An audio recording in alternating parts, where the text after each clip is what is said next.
Assalamualaikum, kembali lagi di channel saya Bang Fauzan. Kali ini kita akan bahas beberapa soal SKB Formasi Pengelola Keuangan, ya tentu untuk seleksi CPNS ya. Tapi sebelumnya silakan tekan tombol subscribe bagi Anda yang belum subscribe channel ini, agar saya juga lebih semangat untuk sering upload video-video baru di channel ini. Salam saya juga untuk Anda mungkin yang mengambil formasi bidang keuangan untuk seleksi CPNS-nya, dan mungkin bisa berikan komentar di bawah lokasi instansi atau formasi mana yang Anda ambil untuk seleksi CPNS Anda. Silahkan juga berikan komentar kira-kira soal bidang apa lagi yang akan kita bahas untuk video selanjutnya.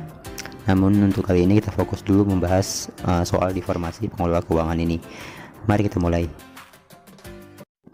Soal yang pertama, berikut ini yang bukan kegiatan pengelolaan keuangan daerah adalah: A. Pengorganisasian, B. Penganggaran, C. Pertanggungjawaban, D. Penatausahaan, atau E. Pelaporan. Ya, jawabannya A. Sesuai dengan Peraturan Pemerintah Nomor 12 Tahun 2019 tentang Pengelolaan Keuangan Daerah, bahwa pengelolaan keuangan daerah adalah keseluruhan kegiatan yang meliputi perencanaan, penganggaran, pelaksanaan, penatausahaan, pelaporan, pertanggungjawaban, dan pengawasan keuangan daerah. Jadi, yang bukan kegiatan pengelolaan keuangan daerah adalah pengorganisasian. Soal selanjutnya, nomor 2. Anggaran pendapatan dan belanja daerah atau disingkat APBD adalah rencana keuangan tahunan daerah yang ditetapkan dengan A. Peraturan pemerintah, B. Peraturan setingkat undang-undang, C. Peraturan daerah, D. Surat keputusan gubernur, atau E. Rekomendasi BPK. Ya, jawabannya C. Hal ini juga sesuai dengan Peraturan Pemerintah Nomor 12 Tahun 2019 Pasal 1 tepatnya, bahwa APBD adalah rencana keuangan tahunan daerah yang ditetapkan dengan peraturan daerah atau lebih dikenal dengan Perda. Soal ketiga, dana yang dialokasikan dalam APBN kepada daerah untuk digunakan sesuai dengan kewenangan daerah guna mendanai kebutuhan daerah dalam rangka pelaksanaan desentralisasi disebut A. Dana transfer umum, B. Dana transfer khusus, C. Dana bagi hasil, D. Dana alokasi umum, atau E. Dana alokasi khusus.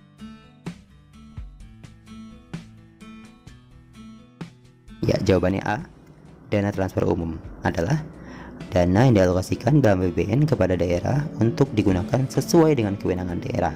Hal itu berguna untuk mendanai kebutuhan daerah dalam rangka pelaksanaan desentralisasi. Soal keempat, dana yang bersumber dari pendapatan APBN yang dialokasikan dengan tujuan pemerataan kemampuan keuangan antar daerah untuk mendanai kebutuhan daerah dalam rangka pelaksanaan desentralisasi disebut A. Dana transfer umum, B. Dana transfer khusus, C. Dana bagi hasil, D. Dana alokasi umum, atau E. Dana alokasi khusus. Ya, jawabannya D.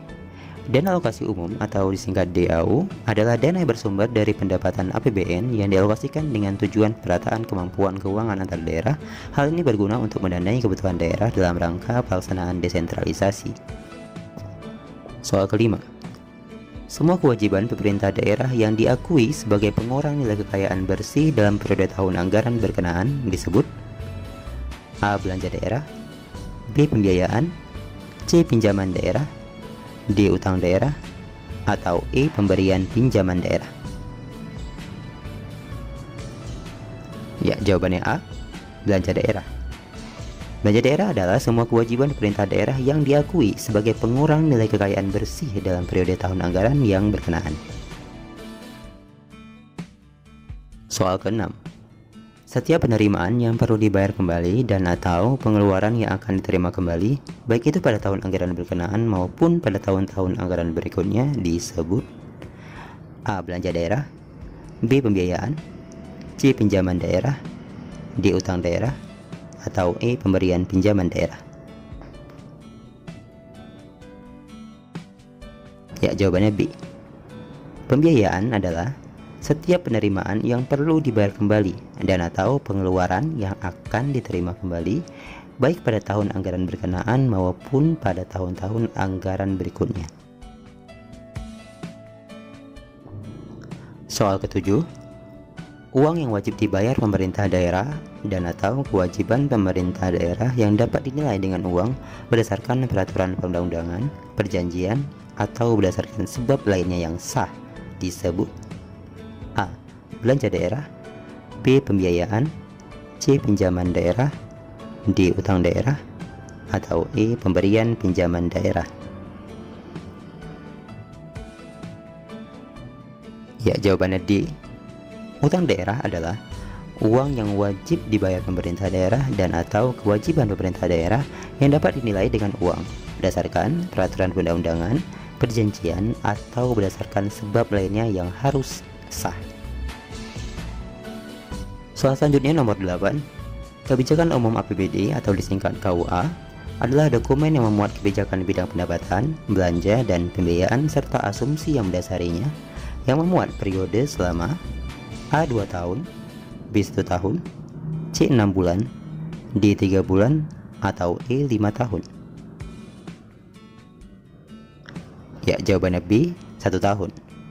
Kebijakan umum APBD atau disingkat KUA adalah dokumen yang memuat kebijakan bidang pendapatan, belanja, dan pembiayaan serta asumsi yang mendasarinya untuk periode 1 tahun. Soal ke-9. Rekening kas umum daerah adalah rekening tempat penyimpanan uang daerah yang ditentukan oleh A. Bendahara Pengelola Kas, B. Kementerian Keuangan, C. Kepala Daerah, D. Pejabat SKPD, atau E. Satuan Kerja Pengelola Keuangan Daerah atau SKPKD. Ya, jawabannya C. Kepala Daerah. Rekening kas umum daerah adalah rekening tempat penyimpanan uang daerah yang ditentukan oleh Kepala Daerah untuk menampung seluruh penerimaan daerah dan membayar seluruh pengeluaran daerah pada bank yang ditetapkan. Nomor 10.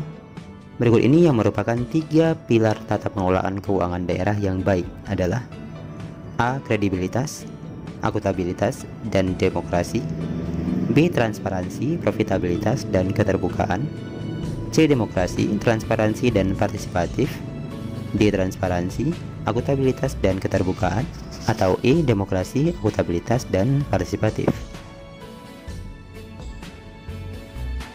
Ya, jawabannya D. Penyempurnaan pengelolaan keuangan daerah harus dilakukan melalui 3 pilar tata pengelolaan keuangan daerah yang baik, yaitu transparansi, akuntabilitas, dan keterbukaan, atau sebagian menyebutnya partisipatif.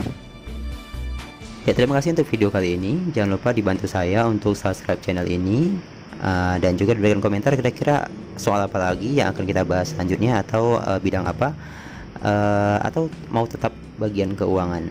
Ya, silahkan diberikan komentar saja. Dan jangan lupa bantu saya untuk subscribe channel ini agar lebih banyak lagi video-video pembahasan SKB yang lain. Dan terima kasih, sampai jumpa di video selanjutnya. Assalamualaikum warahmatullahi wabarakatuh.